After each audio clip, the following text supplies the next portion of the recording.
বিজ্ঞান মেলা গেছিলেন? আমি গিয়েছিলাম।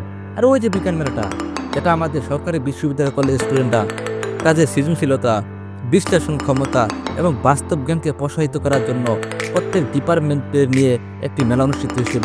এই বিজ্ঞান মেলায় তাদের সৃজনশীলতার দক্ষতাকে প্রকাশ করেছিল। আমি জানি আমার জ্ঞান সীমিত, এই সীমিত জ্ঞানকে নিয়ে একটা কথা বলি। আলবার্ট আইনস্টাইন বলেছেন, যে ব্যক্তি কখনো ভুল করেনি সে কখনো নতুন কিছু করার চেষ্টা করেনি। বিজ্ঞান মানেই চেষ্টা, পরীক্ষার মাধ্যমে শিখতে থাকা। এখানে প্রত্যেকটা স্টুডেন্ট তাদের নতুন নতুন চেষ্টাকে কাজে লাগিয়ে, নতুন নতুন জ্ঞানকে কাজে লাগিয়ে তাদের দক্ষতাকে, তাদের সৃজনশীলতাকে তুলে ধরেছে। এই বিজ্ঞান মেলায় অনেক নতুন কিছু শেখার চেষ্টা করে ছাত্রছাত্রীরা এবং তাদের জ্ঞানকে তুলে ধরে। তো চলেন আপনাদেরকে সাথে নিয়ে আজকের বিজ্ঞান মেলাটা উপভোগ করা যায়।